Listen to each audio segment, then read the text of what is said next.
Okay, so it's been about a week since I've been out to my 3 honeybee hive area.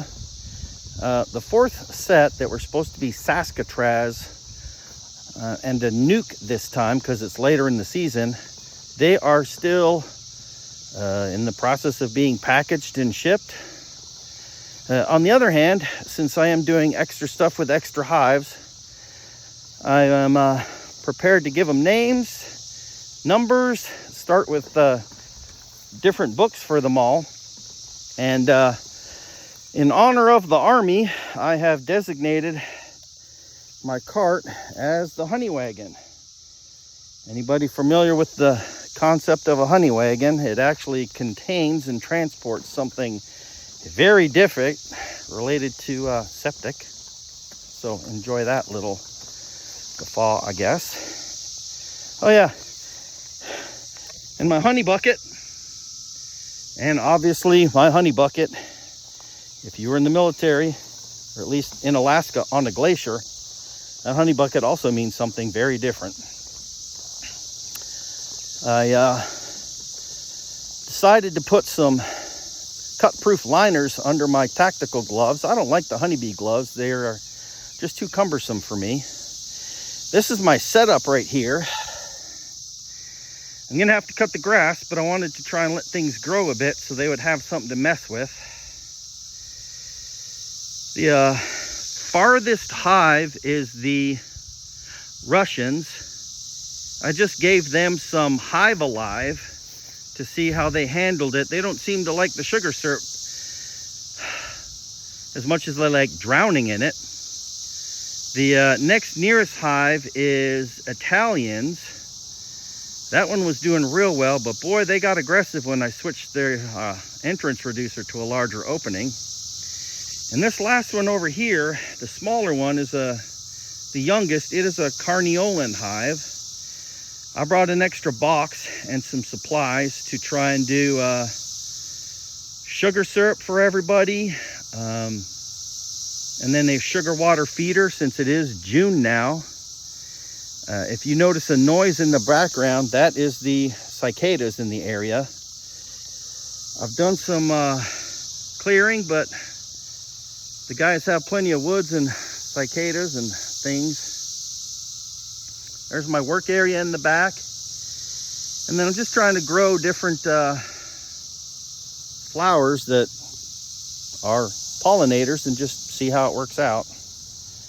These are going to be my OGs right here as soon as I get the last one in, but these are my OGs. And they seem to be busy and doing all right. So I'm going to crack this open, and my wife told me to make videos when I do this stuff, so that's my introduction, and I'll try and set this up so that you can see. I'll get a chair real quick.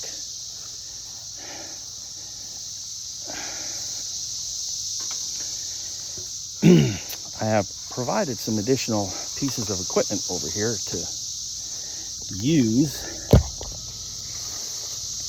I'm not sure how well it's going to work, but hey, nothing like seeing a hornet's nest in your chair when you open it.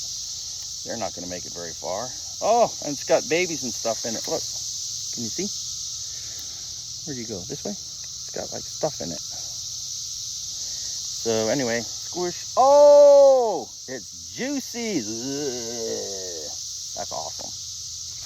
Nothing like flicking dead wasps like a booger.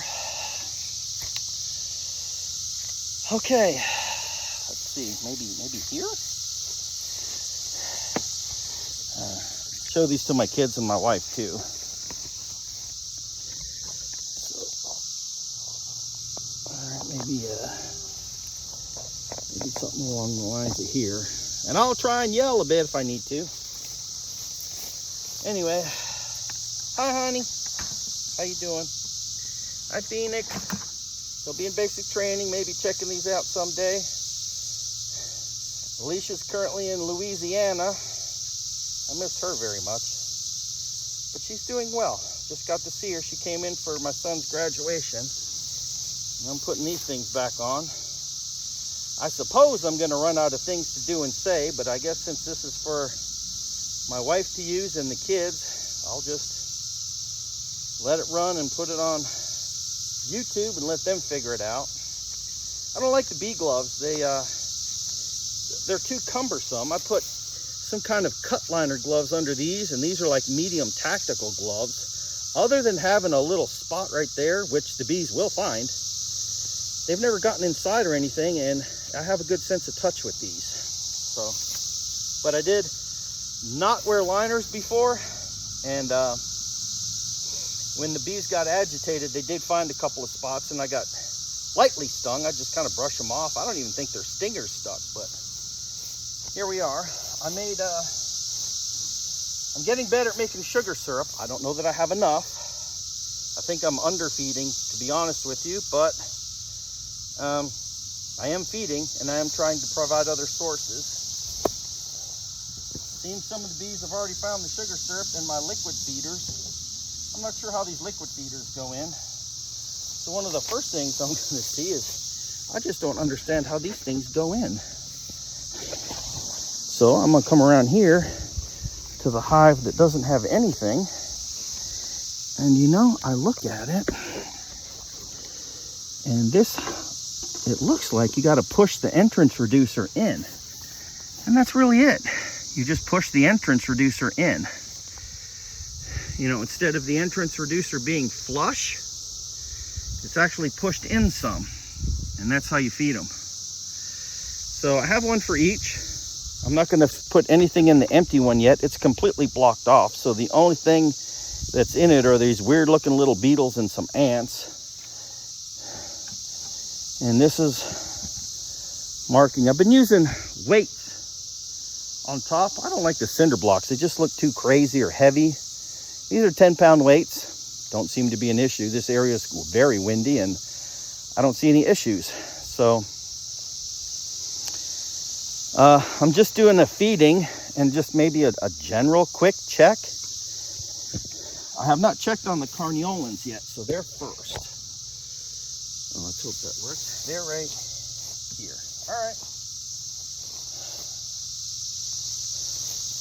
I'm not really great at this, and I am assuming I'm going to do a lot wrong. And from people's comments on beekeeping, I'm probably going to do a lot people don't like or don't care for. Really doesn't mean too much to me. Okay, so this top board here was a top feeder. And it appears as though, well, it's not empty. So that's a good thing. And there are plenty of bees in it. I really don't see a lot of drowning going on. The other couple feeders I used that you put liquid in and they crawl down the sides, I had three. A big square one, a smaller round one, and a smaller square one. And the Russian bees were like lemmings to the cliff, mass drownings. So I gave the Russians Hive Alive. First we'll check the carniolans. Now first, it does look as though they like the feeder. So that's the first bit of good news. There's not a lot left. And it appears as though I may have just crushed a half a dozen bees. Sorry, girls. Like I said, I'm new. So I put a varroa strip in here right away. I also hung a varroa strip. I put the beetle trap in the bottom, and I put a beetle fiber thing in here, and it looks like the only thing I caught from my beetle fiber strap is 1, 2, 3, 4, 5 hive beetles and 1, 2, 3, 4 actual bees. This one looks like a recent parish. So, sorry ladies. Daddy's hurting you. I apologize. It is interesting though, it did get roughed up quite a bit. That's not what I put in there. It looked more like a dryer sheet, but now it's very, very fluffy. And there's your beetles. So, that's where we are. I hung a varroa strip. I'm not exactly sure what day I hung it, but I do have in my calendar when I'm supposed to pull it. I'm not collecting any honey right now. I'm just trying to get these hives going, and I'll worry about honey next year. So I'm gonna pull the varroa strip. 1, 2, 3. And this is the first hive that I actually was able to do properly with 10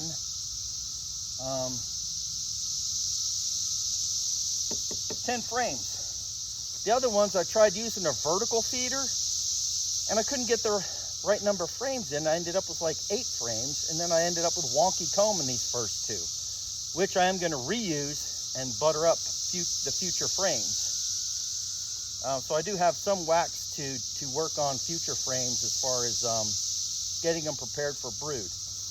I don't know if the other 2 hives are working on brood in the second boxes yet, but my bee coach, Andy Napier from Broken Barn Farms in Ohio, who does sell honey locally, he told me to go ahead at the time I communicated with him to go ahead and put those extra boxes on when I told him about how long the bees had been there and the state of the frames, and he did come by for 1 or 2 visits. So what I'm doing right now is, I'm just going to check the bees. They seem quite calm right now, and I don't see anything crazy on top. I'm going to check the bees and see if I see a queen and some brood, and how many frames are they building out. If there's still 4 frames untouched, I'm not gonna do anything but try and feed them some more. So I guess the first is see how much I can move these over. Okay, so I don't really use the smoker much. I mean, don't use the smoker. So I know I got at least 1 empty.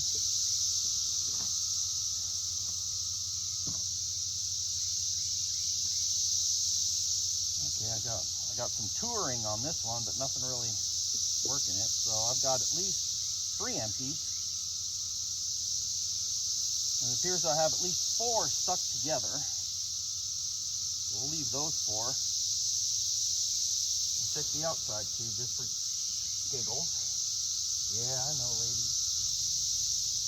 All right, we got a little bit of walking around. These are not coated frames. I know I should have coated them. I know it works better. But I'm also learning and experimenting, and I like trial and error and just to see what happens, like the joy of discovery. So I've got at least 4 frames with nothing on them. Ooh, my glasses. No, that one too. 1, 2, 3. I got 5 frames with nothing on them, and it appears as though I got 5 frames that are being worked by the bees currently. This is the Carniolan hive. And it looks as though they wanted to stick these 2 frames together. So, what I'm trying not to do is kill any more kids. Look out, ladies. Look out, ladies. There we go. Looks as though I ended up with, more than likely because I didn't wax them, you guys can be the judge, I ended up with that teardrop looking thing in our luck, or where it's like runny.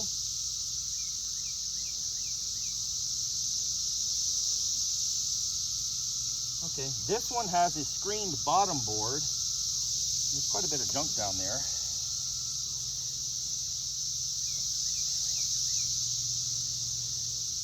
And they have at least begun this, and this looks exclusively to be honey.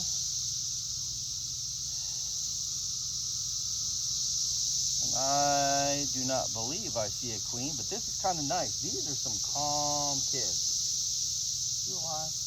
Uh-oh. Oh, well, I have a dead one. Sorry about that, lady. I definitely don't see any queens, but these are pretty dang calm bees, considering they're working the honey and I just broke their hive. I think I'm gonna screw with them and put it in backwards.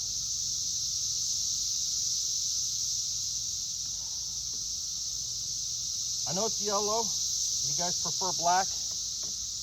At the time, I didn't have no black left. And since I can, so some of them are gonna be yellow. All right, this is one of the middle frames. And it does have a bit of wonky comb. I see wax